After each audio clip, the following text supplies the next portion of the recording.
vamos para a pauta seguinte, tá? A próxima pauta é ADI 2135, carreiras típicas de Estado e projetos que transformam cargos de técnicos em analista. Convidamos à mesa Davi Landau, coordenador do Citraeng, Joana Dark, coordenadora do Citraeng.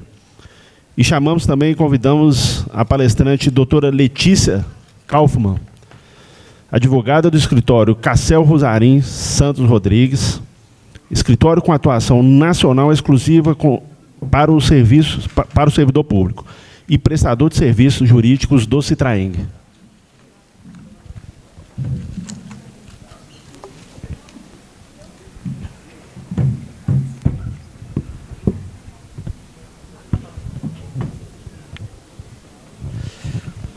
Bom, boa tarde, né?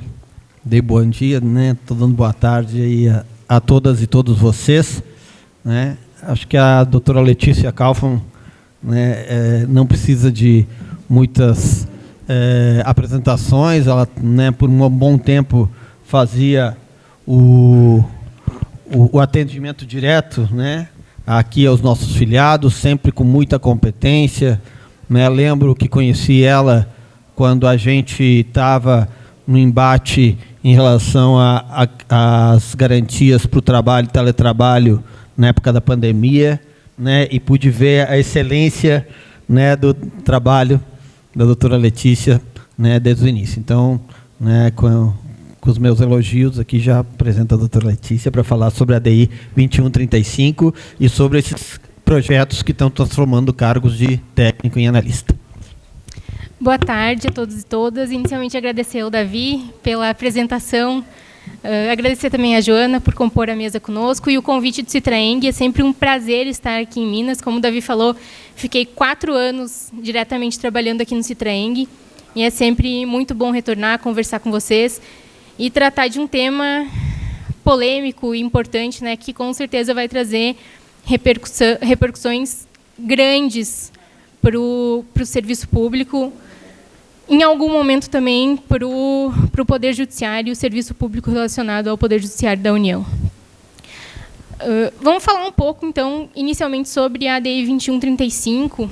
No julgamento que ocorreu no início desse mês, eu estive lá no STF acompanhando a sessão, acompanhando voto a voto dos ministros, com uma triste surpresa, né, porque não esperávamos que essa liminar fosse revista, que a decisão fosse revogada e que, no mérito, tivéssemos realmente uma reforma administrativa implementada pelo STF. Por que a gente fala que o STF fez uma reforma administrativa? Porque a polêmica dessa alteração, que acabou com o regime jurídico único, o fim do regime jurídico único, em realidade, ele não foi aprovado pela Câmara dos Deputados. A Câmara dos Deputados votou a alteração do caput do artigo 39, que é onde, até hoje, por enquanto, até ser publicado o acordo e terminar o julgamento da DI 2135, por enquanto prevê a obrigatoriedade, de os estados, a União, o Distrito Federal e os municípios terem um regime jurídico único para os seus servidores. Em 98, começou-se uma discussão de várias reformas administrativas na Câmara, como tem sido feito agora, e uma das propostas, que foi na Emenda Constitucional 19 de 98, foi justamente a alteração do caput do artigo 39 para excluir a obrigatoriedade do regime jurídico único. Essa alteração ela foi votada em apartado pelos deputados da Câmara, e os deputados da Câmara, à época, derrubaram essa proposta de alteração do caput do artigo 39. Ao mesmo tempo, ao votar o projeto, foi aprovado o parágrafo 2º, a inclusão do parágrafo 2º do artigo 39 da Constituição, que passaria a prever a instituição na União, nos estados, municípios e Distrito Federal, de um conselho de política e administração de pessoal. Então, seria instituído um conselho para deliberar sobre o regime jurídico único, para deliberar e discutir, né, sobre reajustes, sistema remuneratório dos servidores e outros temas que de interesse fossem. Então, foi rejeitada a alteração do caput do artigo 39 e aprovado o parágrafo 2º. Quando essa alteração, esse projeto aprovado parcialmente, foi para a comissão de redação da Câmara, a comissão de redação entendeu que esse projeto de emenda constitucional ele não podia sobreviver, caminhar, sem um caput para o artigo 39. E aí, a comissão de redação da Câmara decidiu que tirar o parágrafo 2º do artigo 39, que estava sendo aprovado, e colocar ele como caput. E incluiu essa versão para votação em segundo turno na Câmara, né? Porque nós sabemos que as emendas constitucionais, para serem aprovadas, têm que ser aprovadas em 2 turnos em cada uma das casas. E foi essa redação, então, substituindo o caput original do artigo 39 por essa instituição de uma comissão de política, né? Foi essa redação que foi para votação no segundo turno. E foi aprovada no segundo turno. Depois foi para votação no Senado e foi aprovada em 2 turnos também no Senado. Então, em realidade, o que nós tivemos foi a aprovação de um parágrafo que perfeitamente poderia coexistir com a atual redação do artigo 39, porque a existência de um regime jurídico único não impedia a coexistência de um conselho de política e administração, uma coisa não influenciava na outra, mas a Câmara, o comitê de redação final da Câmara decidiu que uma coisa era incompatível com a outra e precisava obrigatoriamente ter um caput para o artigo 39, o que é extraordinário na Câmara, né? Fazer alterações e sempre modificar ou sempre aprovar um caput nelas, inclusive isso não faz nenhum sentido. Mas foi dessa forma que foi aprovado. Foi questionado inicialmente essa alteração através de mandatos de segurança no STF, impetrados por alguns deputados à época. Esse mandato de segurança acabou perdendo objeto, e então, no ano 2000, foi finalmente proposta a ADI 2135, que questionava justamente esse regime de votação da Emenda Constitucional 19. Porque não teria sido esse fim do regime jurídico, não teria respeitado o rito necessário para a aprovação de uma emenda constitucional. Logo, teve um hiato muito grande desde os anos 2000 até o final do julgamento da liminar, porque havia um pedido liminar para suspender a eficácia dessa alteração. Em 2007, então, o STF terminou de julgar o pedido liminar, concedeu a liminar e suspendeu a redação do artigo 39, da alteração do caput do artigo 39, e voltou a vigorar, portanto, o regime jurídico único para os servidores, desde 2007 até hoje, por enquanto, né, até ser finalizado realmente o julgamento da ADI 2135, ser publicado o acordo e serem julgados eventuais embargos de declaração. E aí ficou todo esse período, quase 20 anos, com o regime jurídico único prevalecendo, com a alteração suspensa por liminar, e agora em novembro de 2024 foi retomado o julgamento depois de 2 anos, com pedidos de vistas do ministro Nunes Marques, e que, retornando o processo, voltou contrário à inconstitucionalidade, contrariando, então, o voto da ministra relatora Carmen Lúcia, que já tinha adiantado seu voto, já tinha votado, e acompanhando a divergência que havia sido inaugurada alguns anos atrás pelo ministro Gilmar Mendes, que entendia ser constitucional a alteração, que entendia que tinha sido uma mera cumprimento do regimento do Congresso e que não cabia ao STF ingerir sobre essa sistemática que é do Congresso, que não cabe ao STF ingerir sobre o regimento interno do Congresso.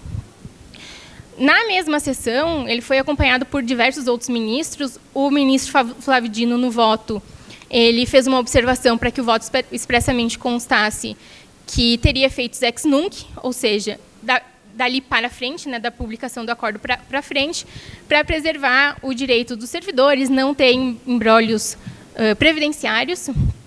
E isso foi acatado pelo ministro Gilmar Mendes e acompanhado pelos demais, e chamou a atenção o voto tanto do ministro Fachin quanto do ministro Barroso, as observações, né, que eles fizeram em sessão. O ministro Barroso acompanhando o ministro Gilmar Mendes e falando que essa alteração ela era necessária para o serviço público, acompanharia as necessidades e as novas necessidades do serviço público, que estava muito engessado, e praticamente colocou a culpa da burocracia excessiva do serviço público nos servidores e no regime de contratação pelo regime de contratação estatutário, né?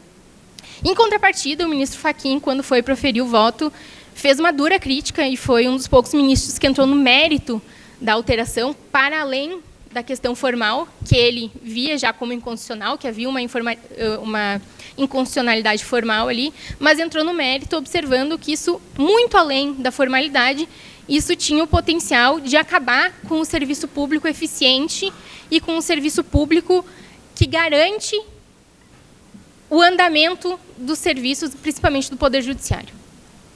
Então, um voto muito importante do ministro Fachin, que foi um dos poucos ministros que realmente entrou no mérito da questão que também deveria ter sido debatida na ADI.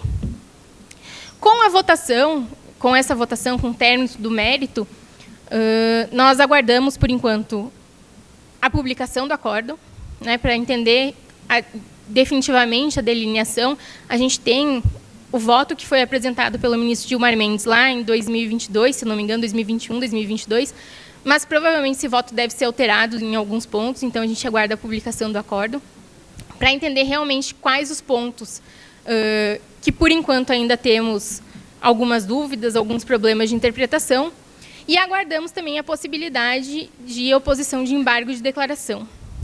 A ministra do Ministério da Gestão, ela informou já que o governo deve entrar com embargo de declaração, questionando essa decisão do STF.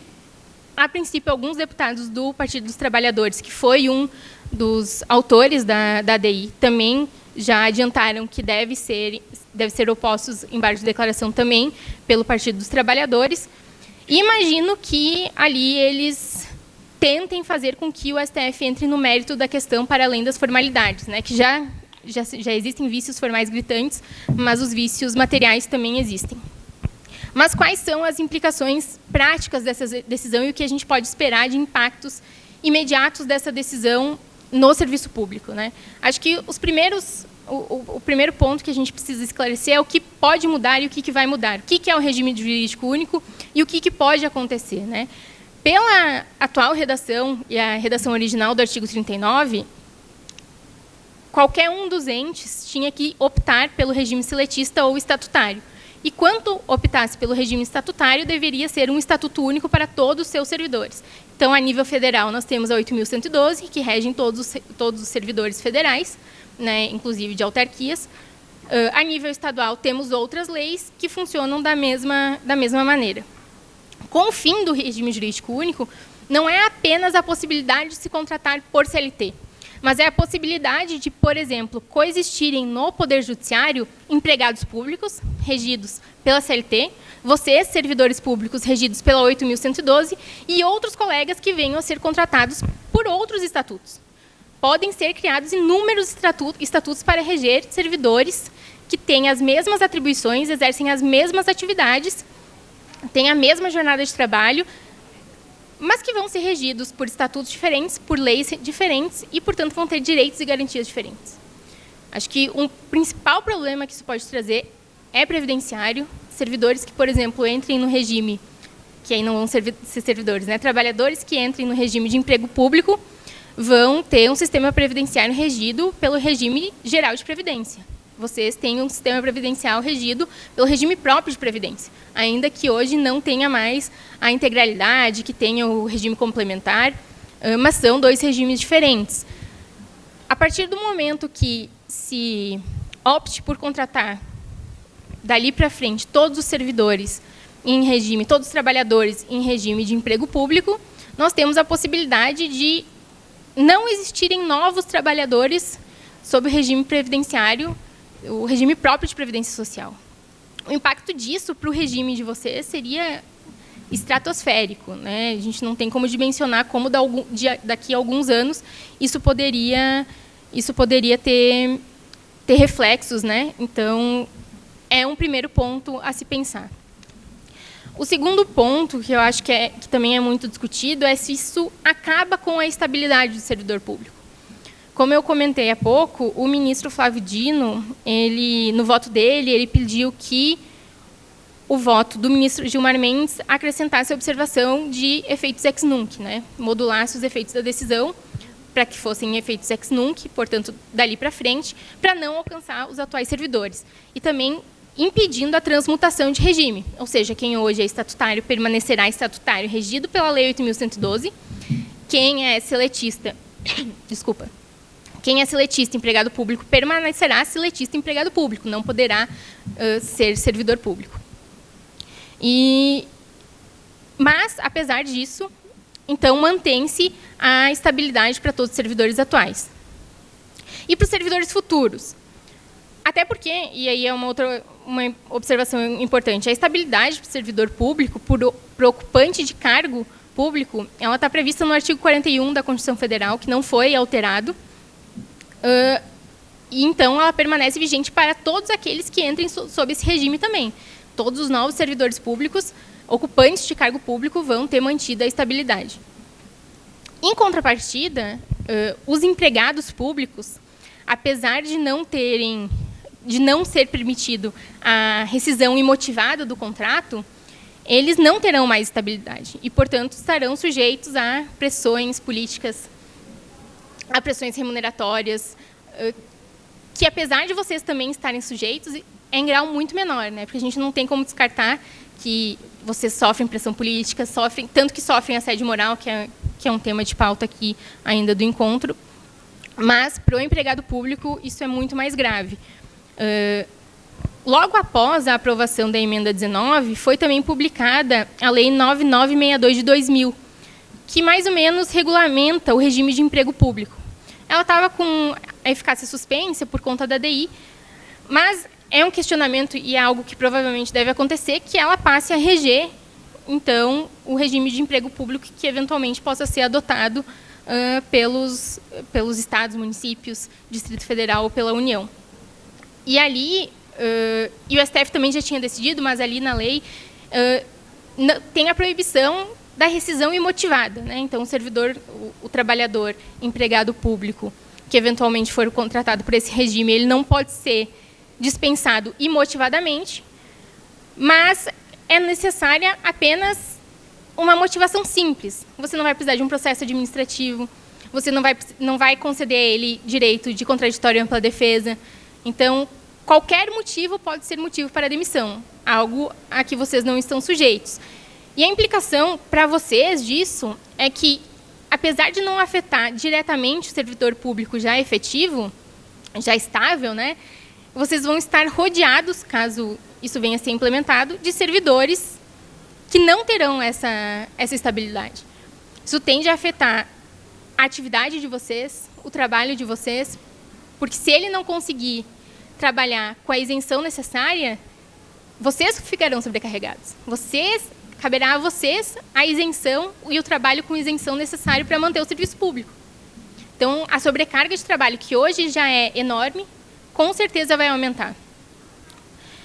E aí, sobre a possibilidade do fim da estabilidade, é óbvio que esse aceno do STF é um aceno também ao Congresso dar andamento às medidas de reforma administrativa que hoje lá tramitam, né? A partir do momento que o STF diz que, mesmo sem respeitar o rito constitucional para aprovação de uma emenda constitucional, o Congresso pode aprovar medidas tão drásticas, que modificam tão drasticamente o serviço público, ele também diz que outras medidas que hoje estão paradas por pressão política, né, possam ir à frente, que vão ter, com certeza, o aval ali do STF, né, sem nenhum tipo de criticidade. A exceção disso seriam, e aí a gente também já não tem mais certeza disso, seriam as carreiras típicas de Estado. O artigo 247 da Constituição, ele prevê que as carreiras típicas de Estado, elas devem obrigatoriamente ter algum tipo de estabilidade. Mas o que são as carreiras típicas do Estado? Ninguém sabe. Até hoje, o Congresso não regulamentou isso. O STF nunca se debruçou sobre o assunto para dizer, olha, essas são as delimitações para carreiras típicas do Estado. Então, fica muito à mercê de uma conjuntura política. Conjuntura política do STF, de formação do STF, e do governo que, eventualmente, esteja comandando o poder. Hoje nós temos uma conjuntura política do Executivo que é desfavorável à implementação do regime de emprego público no Serviço Público Executivo Federal, pelo menos, mas amanhã, depois, a gente não sabe como isso vai estar. Hoje nós temos no STF, por exemplo, uma formação que parece que não aceitaria o emprego do o regime de emprego público no Poder Judiciário da União. Parece que, apesar do Barroso ter, e ali como presidente do STF é um ponto importante que a gente precisa observar, que apesar do Barroso ter dito lá que era uma medida importante para a eficiência do serviço público, hoje, na conjuntura atual do STF, não há consenso de implementar essa medida no Poder Judiciário da União. Por enquanto, parece-nos, pelo menos, que o Poder Judiciário da União está protegido contra o regime de emprego público, né? Mas o amanhã nós nunca saberemos. Nesse período em que esteve vigente a multiplicidade de regimes, né, entre 98 e 2007, nós tivemos algumas experiências de instituição do regime público no âmbito dos estados, principalmente. No Rio de Janeiro foi muito utilizado o regime de emprego público em alguns setores. E nós tivemos uma tentativa no Executivo, uma lei federal do Executivo de 2000, se eu não me engano, que tentava implementar o regime de emprego público para agências reguladoras. E, à época, foi ajuizada a DI 2310, em que o STF se manifestou também em medida liminar, dizendo que as agências reguladoras, por terem poder de polícia, terem poder regulamentar, elas não poderiam estar sujeitas ao regime de emprego público, então deveriam ser estatutárias e ter estabilidade. Mas, como eu disse, simplesmente por ser estabilidade não garante que vocês todos terão o mesmo regime. Podem conviver vários estatutos tendo estabilidade com diferentes direitos e garantias, o que também por si só já prejudicaria um pouco a dinâmica de trabalho. Então, essa questão de carreiras típicas de Estado, ela precisa ser avançada, precisa ter um contorno um pouco melhor especificado. O artigo 247 prevê a necessidade de algum tipo de estabilidade para essas carreiras, para os servidores ocupantes dessas carreiras, né? Mas ele também não define quais serão. O Supremo nunca se debruçou sobre o tema. O Congresso tem um projeto que está ali dentro da PEC da reforma administrativa, da PEC 32, algumas propostas para regulamentar um pouquinho melhor isso, para definir quais são as carreiras típicas de Estado, mas é um projeto que, como todo, não é benéfico, né? Então, não temos uma previsão do Congresso regulamentar isso de forma específica e, por enquanto, essa definição fica à mercê da interpretação jurisprudencial, da interpretação administrativa do que é carreira típica, do que não é. E estamos nesse momento de indefinição. Com certeza, o Judiciário, em algum momento, vai ter que se debruçar sobre isso e vai ter que delimitar melhor quais são as condições que estabelecem uma carreira como típica ou não de Estado. Isso parece ser uma saída, inclusive, para as carreiras do Poder Judiciário da União. Já nas últimas alterações legislativas que teve na 11.4.016, teve aquela previsão de que as carreiras do Poder Judiciário, as carreiras ali, técnico, analista e auxiliar, são essenciais ao Judiciário, e há uma interpretação, há uma corrente aí que diz que, por ser essencial, seria, portanto, típica de Estado. Há algumas correntes também que dizem que todas aquelas carreiras que não encontrem pares na iniciativa privada também seriam típicas de Estado, né? Então, é uma questão ainda bastante nebulosa, que, com certeza, em algum momento, o Judiciário, o Legislativo vai ter que enfrentar e que, com certeza, pode trazer riscos à estabilidade dos servidores públicos novos, né? Dos antigos, muito dificilmente. Há um outro ponto também muito controverso nessa DI, que é sobre o fim do concurso público, que é a possibilidade de contratação pelo regime de emprego público acabaria com o concurso público. Isso não é uma verdade. O concurso público está previsto lá no artigo 37 da Constituição Federal, e ele é necessário tanto para os servidores estatutários, ocupantes de cargos públicos efetivos, quanto para os empregados públicos. por exemplo, o que ocorre no Banco do Brasil, que são empregados públicos e têm que prestar concurso público para ocupar a função. E então, como é que ficariam para os novos concursos? O que seria seletista, o que seria estatutário? Parece-nos que, para esses novos concursos, depende de lei prévia para autorizar a contratação pelo regime de emprego público.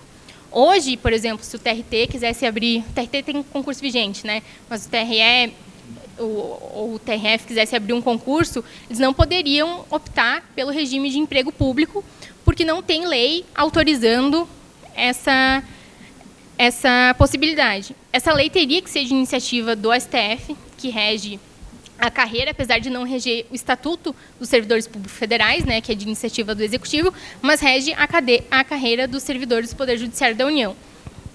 Então, parece que dependeria de lei prévia para qualquer um dos âmbitos do poder público. Mas o grande problema que envolve essa ADI é a precarização do serviço público, né? Mesmo que não exista a possibilidade de demissão imotivada, que tenha que ter uma mínima motivação, que seja mantida a estabilidade para os atuais servidores, é óbvio que isso enfraquece e muito o serviço público. O ministro Fachin adiantou esse ponto e ele observou as nefastas consequências que isso pode trazer. A gente está aguardando com muita ansiosidade esse voto do ministro Fachin, da ministra Carmen Lúcia, que devem entrar no mérito efetivamente para conseguir trabalhar em cima disso os embargos que devem ser opostos ali pela PGR e pelo Partido dos Trabalhadores, e com certeza os sindicatos vão atuar nessa questão também lá junto aos ministros. E apesar de não acabar com a estabilidade, ele fragiliza a estabilidade, na medida em que possibilita a contratação de empregados públicos e na medida em que também possibilita que a discussão avance no Congresso, né?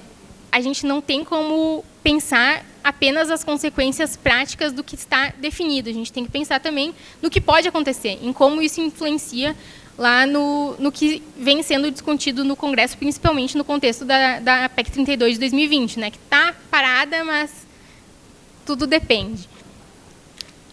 Aumento da interferência política e da insegurança funcional, com certeza absoluta, né? Mesmo que vocês não estejam diretamente sujeitos a essa interferência, os colegas de vocês estarão, e, como eu disse, a responsabilidade e a carga de trabalho, com certeza, se elevará para quem é servidor público estatutário com estabilidade. Outro ponto importante é a desigualdade no tratamento dos servidores, já que podem conviver em regimes e estatutos diferentes, e o retrocesso de direitos sociais, que foi um ponto muito trabalhado na PEC, que não foi, e que esse mérito não foi levado em conta pela decisão do Supremo até agora, pelo que a gente ouviu dos votos, né? Parece que eles pararam na formalidade e não avançaram no mérito. Na inicial da ADI, eles entram muito na questão da impossibilidade de, mesmo por PEC, haver retrocesso em direitos sociais, que seria o direito à estabilidade, direito ao regime jurídico único, porque o regime jurídico único não é apenas uma garantia dos servidores, de vocês, mas é uma garantia do serviço público. Ele está ali para garantir, mais do que garantir a vocês uma série de direitos e garantias, garantir ao serviço público que ele seja exercido de forma adequada por servidores qualificados, servidores imparciais e servidores com isenção. Então, é uma questão que vai muito além de direitos e garantias do servidor público, mas de direitos e garantias do próprio poder público. E, por fim, tem um potencial de impactar muito grandemente os sindicatos, né? A partir do momento que a gente quebra a isonomia entre os servidores, entre carreiras, entre grupos de servidores, realmente vão se formar grupos de servidores, e a gente já vê isso hoje em dia, né, com várias discussões de correntes se embatendo, de grupos de servidores que têm interesses diversos. Imagina se, além de 3 carreiras diferentes, tenham que conviver inúmeras carreiras diferentes, com interesses diferentes, com direitos diferentes, com garantias diferentes, o caos que não vai ser para um sindicato administrar esses embates, né? Além de como ficaria a própria categoria dentro dessa divisão, né? Até onde iria a representação sindical? Qual a categoria realmente que o sindicato abrangeria? Abrangeria tanto estatutários quanto seletistas? É um questionamento que provavelmente será feito também ao STF.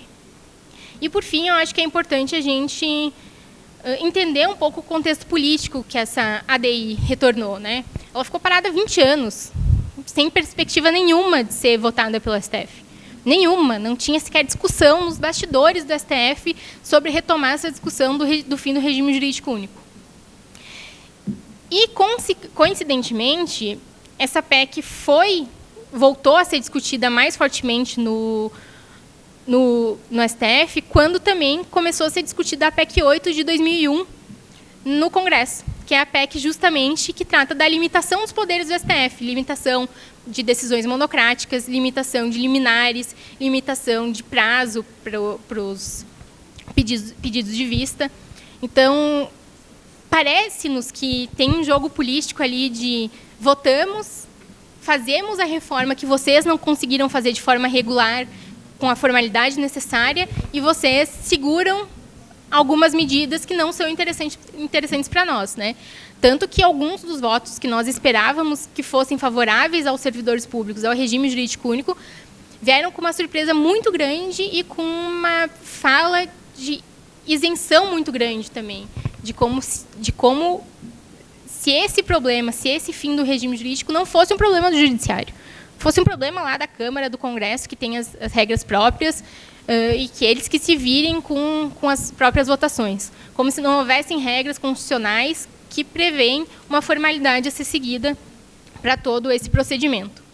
Então, eu acho que a ADI 2135, apesar de não impactar diretamente e em um momento inicial os servidores efetivos, ele tem um potencial muito grande de prejudicar o serviço público daqui para frente e de prejudicar não a estabilidade, claro, não a segurança do cargo, mas prejudicar garantias sociais que foram concedidas, porque hoje a gente sabe que a gente quase que não busca mais avanços. A gente busca que retrocessos não sejam efetivados. Então, é uma ADI que vem legitimando uma emenda constitucional que tende a trazer muitos problemas daqui para frente. Os problemas podem não se aplicar inicialmente ao Poder Judiciário da União, mas com certeza vão ser sentidos de uma forma muito rápida nos municípios e nos estados, que tendem a implementar isso de forma muito mais rápida, muito menos criteriosa, né? E com certeza daqui 1, 2 anos a gente já vai começar a ver os reflexos disso, principalmente nos municípios e nos estados.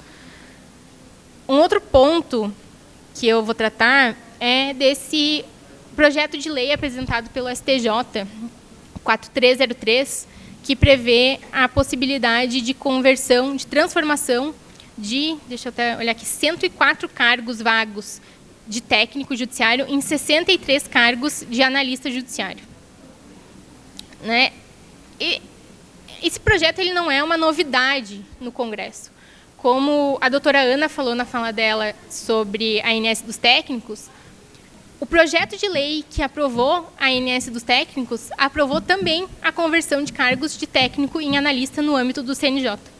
Então, o CNJ, ao mesmo tempo, o Congresso, ao mesmo tempo que garantiu a vocês o ensino superior, também tirou cargos de vocês lá no âmbito do CNJ. E agora o STJ vem trazendo essa mesma perspectiva num projeto de lei há pouco protocolado na Câmara. E sob a justificativa de que essa conversão, essa transformação de cargos é necessária para garantir, para atender às novas necessidades do Poder Judiciário e à complexidade do Poder Judiciário. Como se os cargos de técnico, especialmente agora que tem que ser de nível superior, não atendessem às demandas do Judiciário, que a gente vê que é totalmente incoerente com a realidade que a gente tem no Judiciário, já que técnicos e analistas desempenham no dia a dia praticamente as mesmas funções. E então é sobre essa justificativa falha de que somente o analista conseguiria compreender e atender às funções ali do Poder Judiciário Federal. E aí, um ponto mais grave que isso, prevê que, por ato administrativo, o STJ poderá transformar na mesma proporção qualquer outro cargo vago de técnico e analista. Então, sem precisar passar pelo crivo do Poder Legislativo, o STJ, a partir da aprovação dessa lei, se aprovada com essa redação, poderia transformar novos cargos vagos de técnico e analista na mesma proporção de 104 para 63. Esse ponto é muito grave, porque... E aí parece que é um ponto que pode ser realmente questionado, porque a partir do momento que o Congresso aprova uma medida e a alteração de cargos tem que ser aprovada pela via legislativa, a criação, extinção e transformação de cargos tem que obrigatoriamente passar pelo crivo do Poder Legislativo, quando o Congresso aprova a transformação de X número de cargos, ele aprova de acordo com a realidade daquele momento. Ele entende que, naquele momento, X cargos de técnico não seriam necessários e seriam necessários X cargos de analista. Mas isso não pode ser ad infinito. Porque, ao invés de você estar votando a transformação de cargos, você está votando, na verdade, a possível extinção de toda uma carreira que está prevista em lei. E sem a autorização legislativa necessária para extinguir uma carreira. Né? Então, esse ponto parece que pode ser questionado. Imagino que isso ainda vai ser muito discutido no Legislativo antes de ser aprovado, especialmente nessa redação. É um trabalho que vai ficar aí nas mãos dos sindicatos, das federações, e tenho certeza que os trabalhos começarão já em breve. É uma matéria que, com certeza, vai ficar para o ano que vem. A Câmara não vai se debruçar sobre isso esse ano, de forma alguma, mas é muito grave o que está acontecendo. Isso já aconteceu no Tribunal de Justiça do Rio Grande do Sul, que aprovaram uma série de transformações de cargo. Tem acontecido em carreiras do Executivo. No Ministério Público, a questão é gravíssima, porque, além de transformação de cargos, lá eles estão criando cargos em comissão a perder de vista. No Ministério Público, principalmente dos estados, hoje a gente tem estados que têm mais servidores em cargos em comissão do que servidores efetivos. Tem estados que chega à proporção de 60% de servidores em cargos em comissão. Assim, tem mais cargo em comissão, tem mais cargos de chefia, assessoria, do que servidores efetivos que precisam ser chefiados, né? O Supremo tem entrado nesse mérito também, mas a situação lá é gravíssima. Mas é uma questão que a gente precisa ficar atento, precisa principalmente dialogar no Congresso, fazê-los entender que isso não é necessário, que principalmente a ANS dos técnicos comprovou que eles exercem funções qualificadas, de forma qualificada, funções de alta complexidade e funções, a gente não pode dizer que eles têm as mesmas atribuições de um analista, né? Mas que, no dia a dia, as atividades são muito semelhantes. Então, eu acho que, quanto a esses dois pontos que me foram trazidos, entrei um pouquinho também na questão da carreira típica de Estado, mas esses dois pontos é isso que eu tinha para falar, até por conta do adiantado da hora. Tentei ser o mais sucinta possível, mas estou à disposição de todos e todas. Eu gostaria de fazer... Eu vou inaugurar aqui as perguntas, viu, Davi? Você anota aí, está aberta perguntas e respostas. Eu vou estar inaugurando aqui. Enquanto a Joana vai falando, eu peço para quem quiser já se inscrever para falar, para perguntar. Eu queria falar com a doutora, que fez uma belíssima explanação. Eu tenho acompanhado o seu trabalho lá no Supremo, inclusive acompanhei seus vídeos, são excelentes. Tudo que você de pronto comunicou a gente, que está aqui na base, que está lutando, né? Eu quero dizer o seguinte: o regime jurídico único apresentado por Fernando Henrique Cardoso no Congresso Nacional, com essas explicações dadas aqui pela doutora Letícia, ficou parado 20 anos no Supremo, né? De repente, eles votam isso lá. Uma pergunta: efeito ex tunc ou ex nunc? Segunda, nós temos... você falou que lá eles decidiram coisas que não vai valer para o judiciário.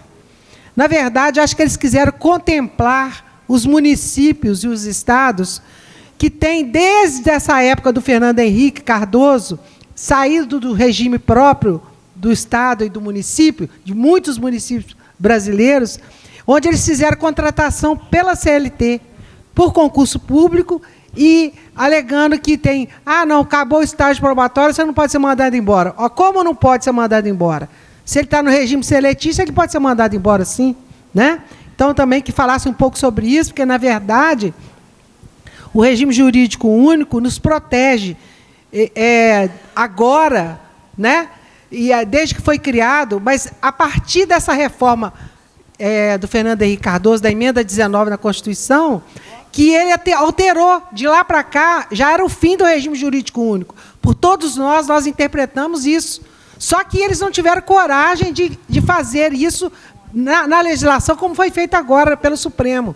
Mas, na prática, isso já ocorreu. Ele nada mais fez, na minha opinião, gostaria que a doutora falasse sobre isso, do que legalizar esse povo do município, dos estados, que estão sob o regime seletista, regime de emprego. E como é que fica o regime de emprego das estatais? Dos Banco do Brasil, da Caixa, como é que fica o regime de emprego? Eles vão continuar tendo estabilidade?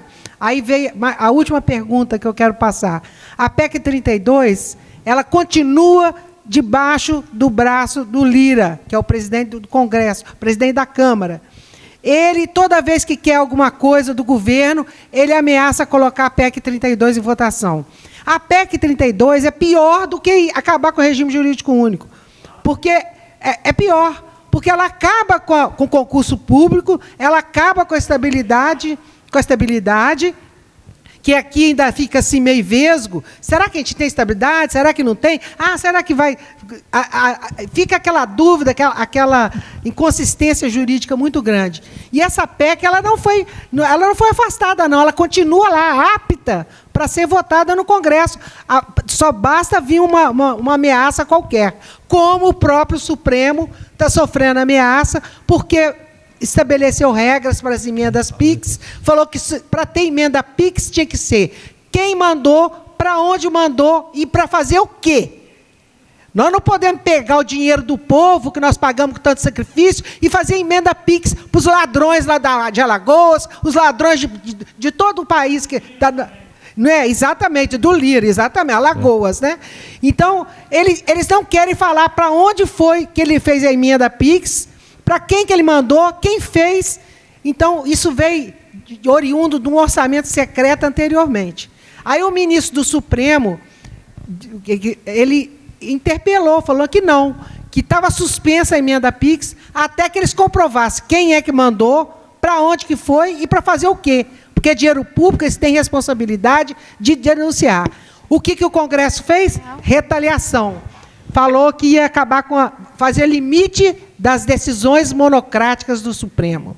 Começou a impor uma série de derrotas para o Supremo. Inclusive um crédito suplementar de quase 4 bilhões que estava lá, para complementar o orçamento desse ano, que já está em execução. Eles votaram contra. Votaram contra. E começaram a pressionar o Senado para que ele liberasse as emendas PIX. Tanto é que eles fizeram uma reunião, o Rodrigo Pacheco, o Lira, lá com o Supremo, para tentar achar um acordo nisso aí. Entendeu? Então, doutora, eu gostaria que falasse o seguinte, que a senhora mostrasse para a gente, além dessas indagações que eu fiz, ou talvez devaneios, porque realmente a gente não tem nada de concreto assim, especificamente, você não pode falar, pau é pau, pedra é pedra, você não pode falar, né? Porque nós, servidores, somos regidos pela Lei 8.112, o regime jurídico único é o nosso manto sagrado, entendeu? E, infelizmente, isso que a senhora falou, que vai ter convivência, dentro da mesma vara do trabalho, por exemplo, gente do regime jurídico único, entre aqueles que optaram por FUNPRESP e o outro por regime especial ou não, isso dentro do regime jurídico único. Aquele que foi contratado no regime de emprego, aquele que foi contratado pela CLT, o terceirizado e o regime e a residência jurídica, que é outro escárnio, que os amigos, os estagiários também, os amigos dos juízes indicam seus filhos para ser assessor do juiz para ganhar 4.500 na residência jurídica. Você entendeu? Então, olha só como que nós vamos conseguir, a nossa categoria já é meia desunida, né? Vamos dizer assim. Aí, juntar mais isso tudo, nós não vamos ter mais gente para poder estar juntando, unindo, lutar. Por quê? Para quê? Aí os caras novos que entraram agora, eles falam assim com os aposentados, descaradamente com os aposentados. Vocês têm corporação, vocês estão chorando o quê? Entendeu? Mas assim, o total falta de respeito dos novos servidores que estão entrando, que não tem nada incorporado, que não tem nada de luta, de anos de luta, entendeu? Já chega também brigando com a gente. Entendeu? Então, essa é uma situação que a gente enfrenta e que a gente tem que ter paciência e calma para tentar achar uma solução. Eu pergunto, doutora, qual seria a nossa solução? Ok, Joana, muito obrigado. Obrigado, doutora Letícia, também pela fala. Eu combinei com a doutora Letícia aqui que a gente vai fazer um bloco, né, de perguntas. Né, nós temos a Liana, a próxima, que se inscreveu também.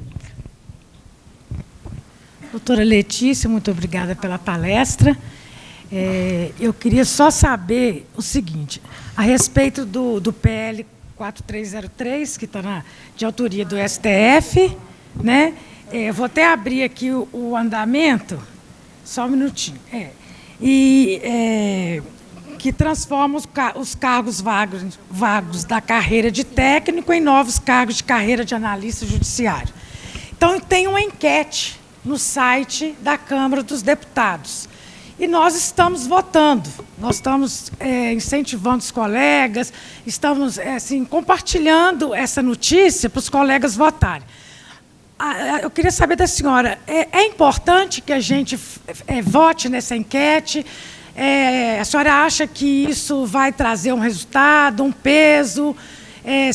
Os técnicos se manifestando dessa maneira na enquete, votando discordo totalmente, né? Não pode confundir na hora da enquete lá. Discordo totalmente. Hoje, porque a votação estava bem baixa. Hoje nós já estamos à frente do concordo. Vê se você acha aqui, fazendo favor, aqui o resultado. Hoje nós já estamos bem à frente do concordo totalmente, né? E assim, não só os técnicos podem votar, todo mundo que não concorda com esse PL. Aí a senhora acha importante, a gente pode continuar incentivando os técnicos e os colegas, né? Até mesmo os analistas que concordem que a gente deve manifestar sobre isso, porque realmente a gente está sentindo que o nosso técnico está caminhando mesmo para o cargo ser extinto, né? Acho que nós estamos com 500 e poucos votos, discordo totalmente. Não, acho que está aqui, ó. Mas depois eu olho aqui e informo. Mas, de qualquer forma, acho que precisa de muito voto ainda, porque nós somos muitos, né? Aí eu queria só que a senhora falasse sobre essa enquete, se a gente deve continuar nesse trabalho. Obrigado, Liana. Muito bom lembrete, né? A gente, depois que flexibilizou aqui, fica mais difícil a gente definir, né, as regras, né, para ser equânime, né? Mas eu queria, o próximo inscrito é o Anderson aqui.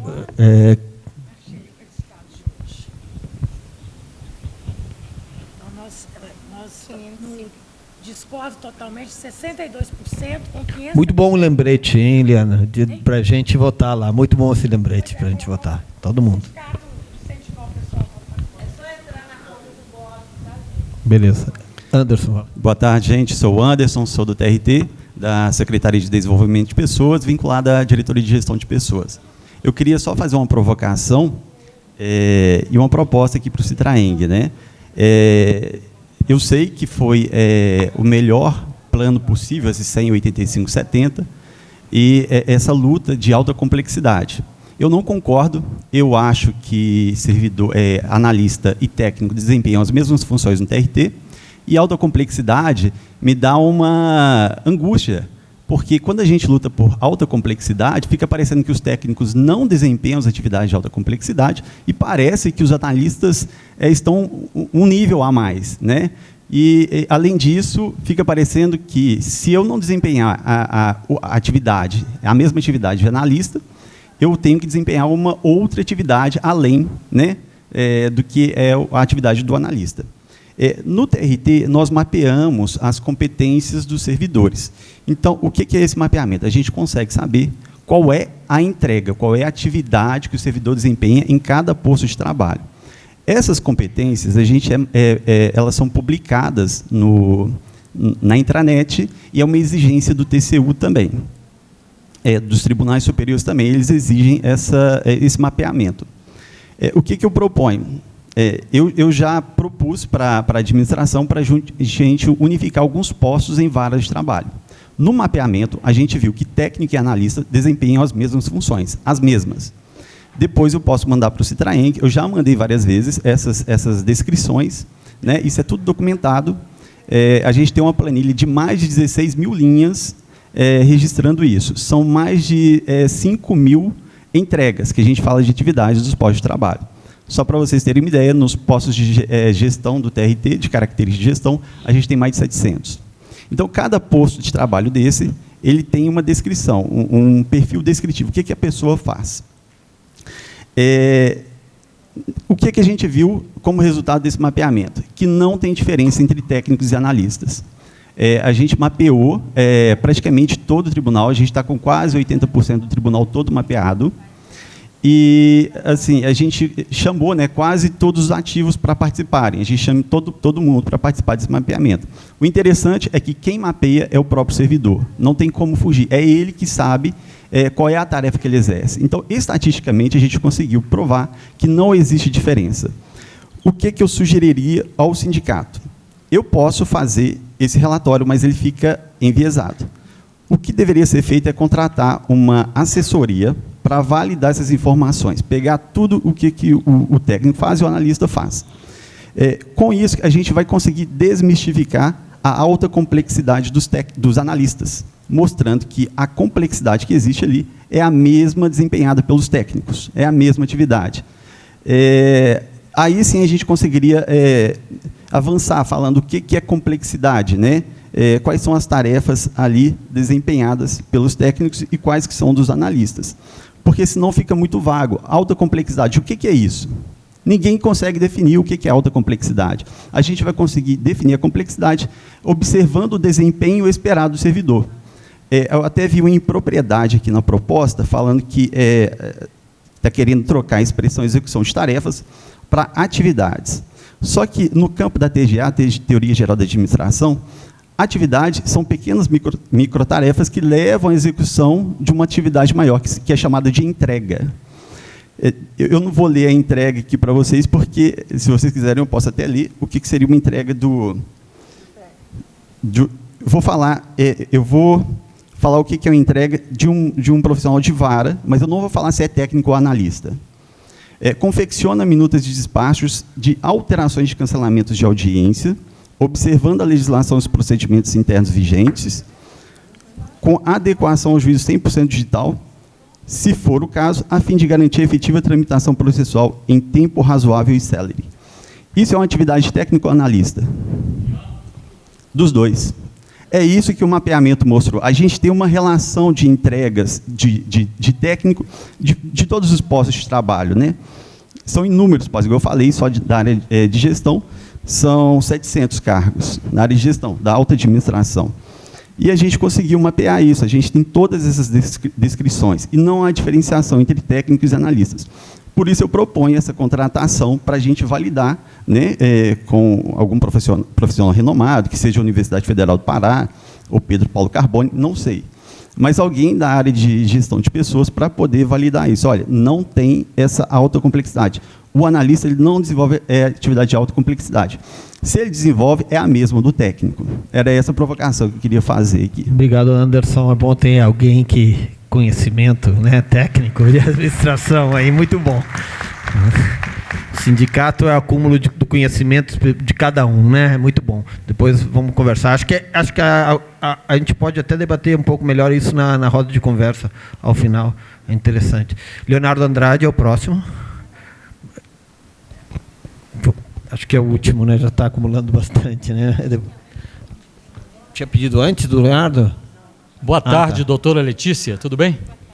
Sobre essa transformação dos cargos de técnicos em analista, né?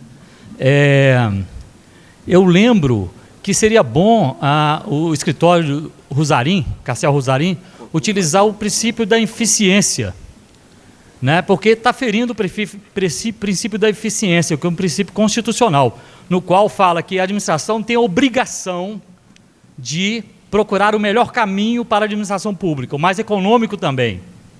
Ora, se pega 100 cargos de técnicos e transforma na metade de analistas, e essa metade ganha mais, quase o dobro dos técnicos, isso será o quê? Um prejuízo para a sociedade, para o jurisdicionado, que vai ter menos carga, menos trabalhadores a serviço dele dos tribunais, entendeu? É isso que eu quero falar. Muito obrigado, Leonardo. Colega aqui, não me lembro o seu nome. Quem? Como é seu nome? Desculpa. Beatriz, colega Beatriz. É TRT? Boa tarde, pessoal. Ele falou mais ou menos o que eu queria falar, que não sei de quem partiu essa ideia, né, de transformar cargos de técnico em analista, com uma redução da força de trabalho. A gente sabe que a gente já trabalha sobrecarregado, então, quem vai sair beneficiado nessa história é só a administração, porque vai ter uma redução na força de trabalho. E os analistas, se for ideia deles, vão ficar sobrecarregados, porque são 40% a menos na força de trabalho e de pessoas qualificadas, né, competentes. Então, assim, para mim, no meu ponto de vista, quem vai sair ganhando é a administração, que vai ter menos servidores e depois para criar esses cargos novamente, a gente sabe que é super difícil, né, criar cargos. Então, para mim, isso é um tiro no pé. Não sei de onde partiu essa ideia, mas quem teve essa ideia não é uma pessoa muito, né, inteligente, do ponto de vista de uma visão mais para o futuro. Obrigado. Obrigado.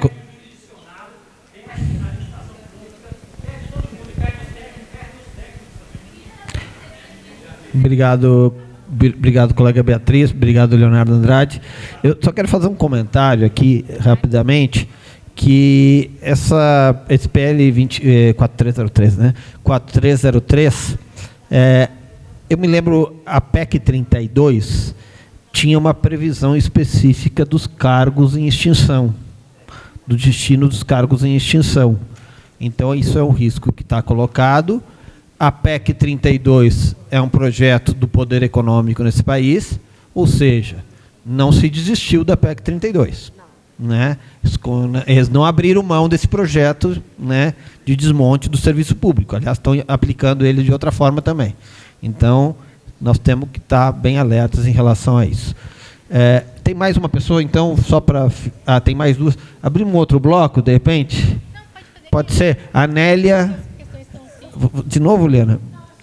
Tá.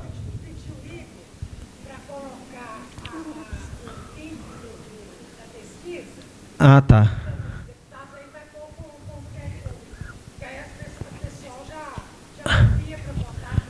Pode ser, Igor?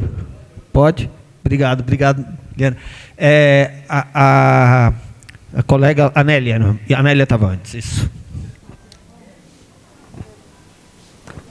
Ela estava antes, mas eu não sei, você se acerta, tanto faz, pode ser. Deixa eu falar agora que, em sequência da que falou a Beatriz e que falou o colega aqui atrás, não é pouca inteligência, não. É muita inteligência e uma inteligência maldosa.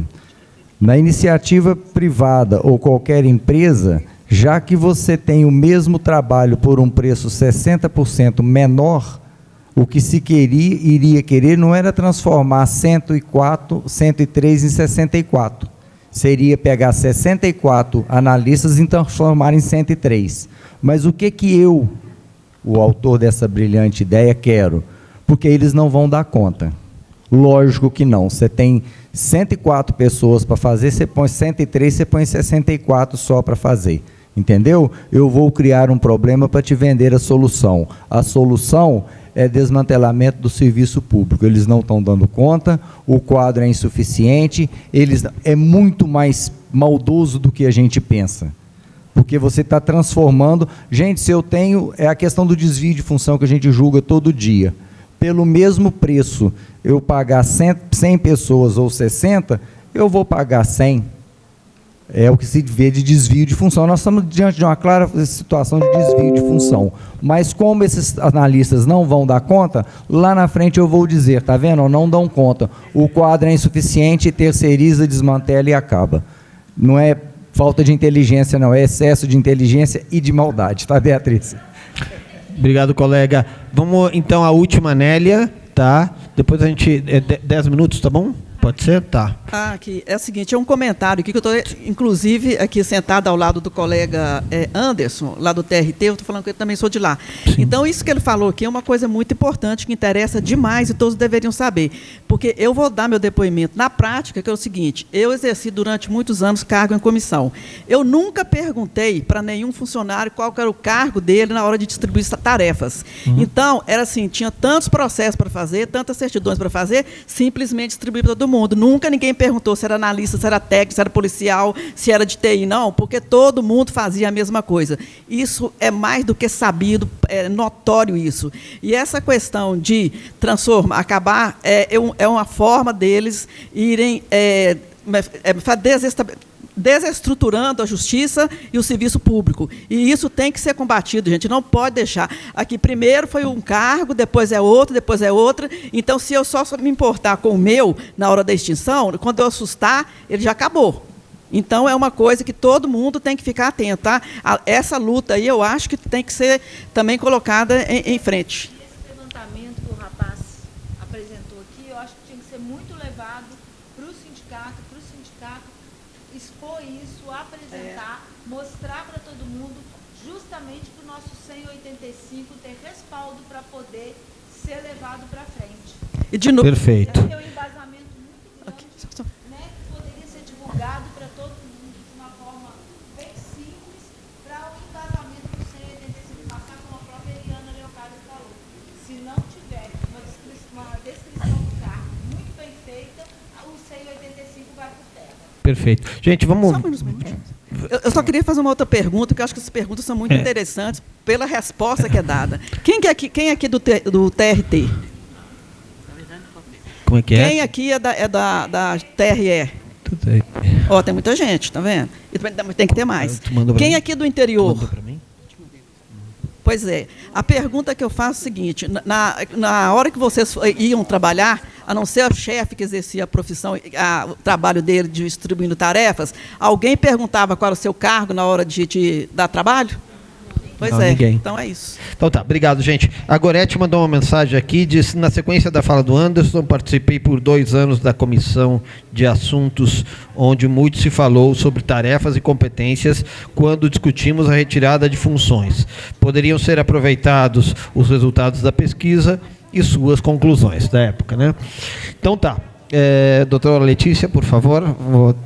Foram muitas questões, mas vou ter que lhe dar 10 minutos, porque... Não, tá ótimo.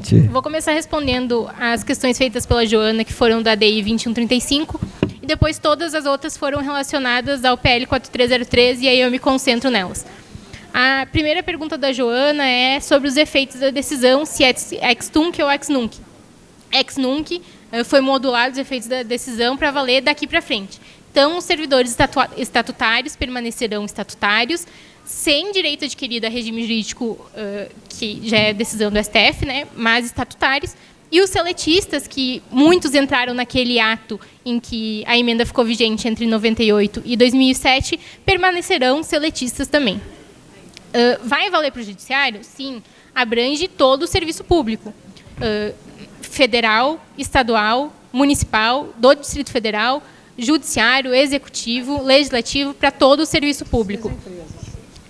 As empresas públicas, assim, a empresa pública foi criada para poder contratar, no regime de emprego público, pessoas para exercerem serviços públicos. Com a ADI 2135, praticamente acaba com a necessidade de existência de empresas públicas, né? Porque o próprio poder público poderá contratar por esse regime. Mas as empresas públicas permanecem com empregados públicos seletistas, necessitando de concurso público, continua igual, sem estabilidade, empregado público sem estabilidade. A rescisão não pode ser imotivada, mas é necessário uma motivação simples, sem necessidade de processo administrativo, contraditório e ampla defesa. É importante observar sobre isso, inclusive, que vale para o judiciário, mas é um modelo que comprovadamente já não funcionou. Antes da Constituição de 88, o judiciário ainda tinha um regime estatutário, mas antes da Constituição de 88, é um pouco estranho o regime seletista ainda para o judiciário, mas os demais âmbitos do poder público eram seletistas. Isso foi alterado na Constituição de 88 porque esse regime não funcionou. Não funcionou para o serviço público. O serviço público era um serviço público muito mais corrupto, era um serviço público muito menos isonômico e muito mais deficitário. As coisas não funcionavam. E aí, entrando em uma questão que foi trazida aqui, com certeza, todas essas medidas elas vêm para contribuir. É uma estratégia de gestão adotada pelo judiciário, adotada pela administração pública, adotada pelo executivo. É uma estratégia de gestão para que se justifiquem as reformas administrativas que eles estão implementando. Então, você desqualifica o serviço público, desqualifica a prestação de serviço, você desmantela, na realidade, o serviço público para depois dizer, olha, o serviço público é desmoralizado, é ineficiente, é burocrático, então nós precisamos acabar com as regalias do serviço público e precisamos botar todo mundo seletista. Mas não é porque o serviço público é ineficiente, é porque foram aplicadas tantas reformas, tantos entraves, essa transformação de cargo, a diminuição do número de servidores, a precarização do trabalho, a falta de condições, o aumento do assédio moral, a própria residência jurídica. Tudo isso foi construindo um contexto que justifique, no futuro, o desmantelamento completo do serviço público, né? E o aumento da iniciativa privada, a diminuição do poder público. Então, tudo isso é uma estratégia de gestão, uma estratégia administrativa que tem sido adotada por todos os âmbitos de poder.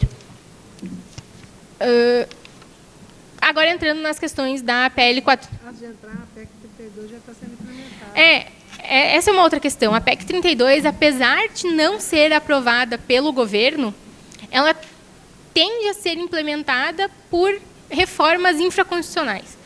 A residência jurídica é uma delas, que foi implementada pelo CNJ, autorizada pelo CNJ, sem previsão legal qualquer, sem nenhum tipo de previsão legal, sem nenhum tipo de correspondência à legislação que nós já temos, porque há uma legislação de estágio que hoje regulamentaria essa matéria. E o CNJ falou, não, eu não estou nem aí porque diz a lei de estágio, não estou nem aí porque diz a legislação hoje, eu quero contratar residentes jurídicos pelo tempo que eu quiser, pagando o valor que eu quiser, fazendo a seleção da forma que eu quiser, e vocês que se adequem às minhas vontades. Foi isso que o CNJ fez.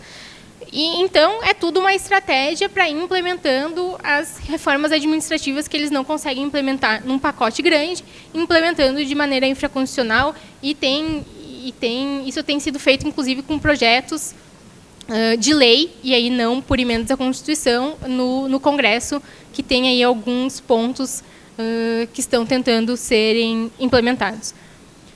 Entrando na questão da Liana, da enquete, a enquete é super importante, mas ela é importante se ela tiver aderência. Porque se ela não tiver aderência, mostra para o Congresso que ninguém vai fazer barulho. Essa luta é, sobretudo, uma luta política. A gente tem que, sim, fazer um enfrentamento de... Discordo totalmente. Isso, discordo totalmente. Isso é, sobretudo, uma luta política. A gente tem que fazer o discurso da eficiência, a gente tem que fazer a análise da legalidade, de como isso vai impactar, mas a gente sempre diz, e é uma coisa engraçada para o advogado dizer isso, que o poder judiciário tem que ser a última arma de vocês. Se ela for a primeira arma, vai dar errado. Porque para a gente conseguir alguma coisa pelo poder judiciário é muito mais difícil. A 2135 é uma prova disso. A gente tinha certeza absoluta que a formalidade da aprovação da emenda constitucional 19 estava incorreta. Não foi aprovada em duas etapas, em dois turnos, e mesmo assim o STF disse, olha, é um problema de vocês, eu não vou me meter. E aí estamos aí tendo que enfrentar a possibilidade do fim do regime jurídico único. Então, se a gente deixar para fazer essa discussão a nível de judiciário, a nossa tarefa vai ser muito mais difícil. Nós temos que fazer essa discussão política no Congresso, tentar evitar que esse processo vá para frente, que esse projeto vá para frente. A luta precisa ser grande e precisa ser forte e unânime. Assim, é preciso ter uma categoria forte para fazer essa discussão. Eu sei que é difícil, é um trabalho aí que os sindicatos... Poderia ser um projeto que eles contratam do jeito que é. O Ministério Público lá de Minas também. Exatamente. Lá em Montes Claros é cheio de residente. Os ministérios públicos virou... O juiz chega e fala assim, que é um absurdo você ter estabilidade. E o Ministério Público é uma prova de que a gente não... Exatamente. E o que vem acontecendo no Ministério Público e no Poder Judiciário é uma prova que a gente não pode contar com os órgãos públicos. A gente não pode contar com o Ministério Público para denunciar esses abusos e a gente não pode contar com o Poder Judiciário para barrar esses abusos. A gente tem que realmente fazer essa luta política, tem que fortalecer os sindicatos, tem que fortalecer o acompanhamento no Congresso para que a gente consiga realmente barrar. Até porque eles não obedecem lei, não obedecem Constituição, institutos de prescrição, decadência, para Sim, eles, não existe. com certeza. Uma canetada, uma cartilha, manda pagar retroativo de 200, 400 mil. Colega, desculpa, mas só para manter a linha de raciocínio da doutora aqui. Não, mas era... Tá, mas está certo, mas você está certo. Mas era mais ou menos isso. Entrando na questão do princípio da eficiência, realmente é uma barbárie essa lógica do STJ, especialmente, como eu disse, depois da ANS, né, que comprovou ao STJ que realmente são complexas as tarefas desempenhadas pelos analistas e que há uma necessidade de adequação do judiciário e não do analista ou do técnico, né? Porque eles já estão adequados à realidade. É o judiciário que precisa reconhecer isso. E aí é um problema também de precedentes do CNJ, se a gente deixar para discutir isso no âmbito do judiciário, né? O CNJ já tem alguns precedentes que dizem que é legal essa transformação, no interesse da administração, está dentro ali da discricionariedade deles. Inclusive, é uma decisão que o Davi acompanhou conosco lá em Brasília, que o Citraeng entrou com um procedimento no CSJT para tentar obrigar o CSJT a liberar nomeações para o TRT, porque o TRT está com concurso aberto, pessoas esperando para ser nomeadas, cargos vagos, e não nomeia, não chama ninguém, mesmo tendo a possibilidade de conseguir autorização no CSJT. Nós fomos até lá, fizemos uma discussão muito dura lá no Conselho, e o Conselho nos disse o quê? Que dependia do TRT solicitar cargos. Não é falta de servidor, na verdade é falta de servidor, mas não é impossibilidade de novas nomeações. Tem disponibilidade orçamentária, o CSJT estava disposto a conceder essas nomeações, essas autorizações para o TRT, e o TRT fechou os olhos e fingiu que não era um problema deles e não foi lá solicitar. E o sindicato também, infelizmente, não conseguiu, porque os órgãos dos conselhos têm entendido que isso é uma discricionariedade da administração e deve partir da administração essas solicitações. Então, realmente, essa transformação de cargo vai ser uma luta muito dura, mas que precisa ser feita, e precisa ser feita inicialmente lá no Congresso. Sim, em algum momento, sim. Mas era isso. Obrigada, gente. Obrigada, muito obrigado, Davi. Obrigada, doutora Letícia. A gente que agradece.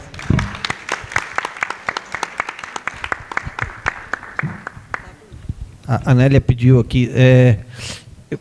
Eu estava pensando já abrir para a próxima mesa, né? Sim, por gentileza. Depois que falar que tem que lutar, que tem que ser lá no Congresso, eu observei que depois daquelas greves que tiveram, que foi votar em Brasília, que encheu de funcionário, eu acho que está... Esqueci, desculpa aqui, gente. Eu observei o seguinte, que eu estou comentando, que depois daquelas greves imensas que tiveram aí, não sei que ano que foi para trás, e encheram lá Brasília de funcionários, isso tudo, eu observei que, depois disso, eles não vieram com uma reforma administrativa, igual a doutora está falando isso, não uma reforma grande numa lei, porque não passaria, que eles viram que a resistência do servidor público. Aí, o que eles fizeram? Eles começaram a fazer exatamente isso, e implodindo por dentro, né? Então, é isso que está acontecendo. Então, eu pergunto, greve vai adiantar? Que esse serviço lá com os deputados, como é que vai ser? Nélia, eu acho que isso aí abre um ponto de 2 horas de debate, porque tem muitas opiniões, né? Não é uma pergunta agora técnica aí. Mas eu acho que nós temos uma roda de conversa. Na roda de conversa, acho que é uma provocação intelectual interessante para a gente debater. A palavra está com o nosso mestre de cerimônia, então. Agradecemos aí, né, a todos os integrantes da mesa, doutora Letícia Kaufmann, do escritório Cassel Rosarim, pela fala e a contribuição sobre o tema, e os coordenadores executivos, Davi Landau e Joana Dark.